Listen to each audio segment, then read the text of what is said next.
अभी मेरा सर्वश्रेष्ठ लेखन बाकी है, उसके बाद कलम को आराम दे दूंगा। मनोरंजन व्यापारी जब ये बात कहते हैं तो उनकी आंखों की चमक अचानक बढ़ जाती है। मनोरंजन का नाम किसी परिचय का मोहताज नहीं। जय भीम से अपने संबोधन की शुरुआत करने वाले मनोरंजन व्यापारी टीएमसी की टिकट पर बालागढ़ विधानसभा सीट से विधायक बन गए हैं। उनके जीवन की कहानी बड़ी रोचक है।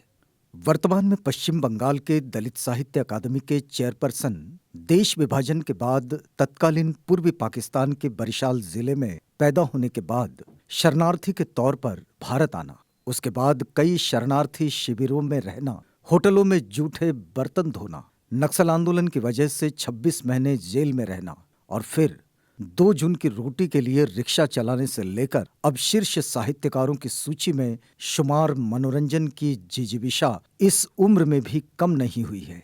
इस जिजीविषा शब्द की उनके जीवन में बहुत अहमियत है। ये कहना ज्यादा सही होगा कि यही उनके जीवन का टर्निंग पॉइंट साबित हुआ। इस बीच नक्सल आंदोलन से भी जुड़े और 26 महीने जेल में बिताने पड़े। जेल से बाहर आने के बाद वे कोलकाता के जादवपुर रेलवे स्टेशन के सामने रिक्शा चलाने लगे। यही रिक्शा चलाते समय अचानक एक महिला यात्री से मुलाकात हुई और उनके जीवन की दिशा ही बदल गई। वह महिला थी आदिवासियों के हक की लड़ाई लड़ने वाली जानी मानी लेखिका महाश्वेता देवी। मनोरंजन ने हिम्मत जुटाते हुए उस महिला यात्री से जिजीविषा शब्द का अर्थ पूछा।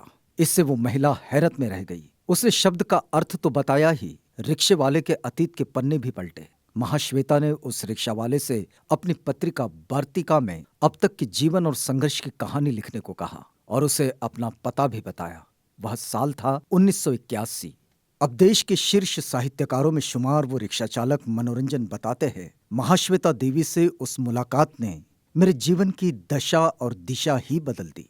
अगर उनसे मुलाकात और बात नहीं हुई होती तो मैं शायद अब तक रिक्शा ही चला रहा होता। वे बताते हैं, उस दौरान रिक्शा पर चढ़ने वाले कई लोगों को जब मेरी पढ़ाई की आदत के बारे में पता चला तो वो कईयों ने पुरानी पुस्तकें भी मुफ्त में दे दी थी।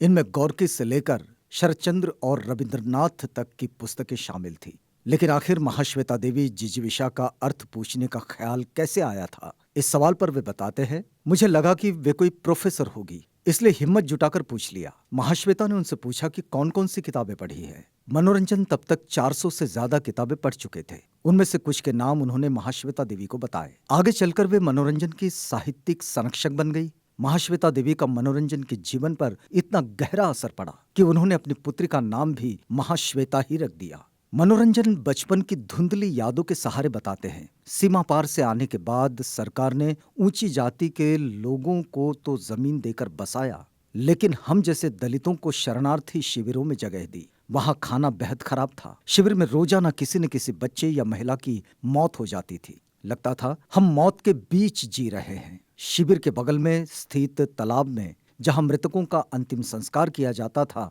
वहां चीता की आग कभी ठंडी ही नहीं होती थी। एक दिन तो संक्रमण की वजह से मनोरंजन को भी मृत मान लिया गया। उनको अगले दिन सुबह दफनाया जाना था, लेकिन किसी तरह उनकी सांसें दोबारा चलने लगी। उनके जीवन में संघर्ष दरअसल उसी दिन से शुरू हो गया था। यही संघर्ष उनके रचना कर्म में भी झलकता है। महाश्वेता देवी जैसे संवेदनशील साहित्यकार की मदद से मनोरंजन व्यापारी आज बंगला साहित्य के जाने माने साहित्यकार बन चुके हैं। उन्होंने अपनी आत्मकथा इतिवृत्ति चांडाल जीवन के नाम से लिखा है, जो प्रकाशित होकर देश दुनिया में धूम मचा रहा है, लेकिन हिंदी क्षेत्र की उदासीनता बरकरार है।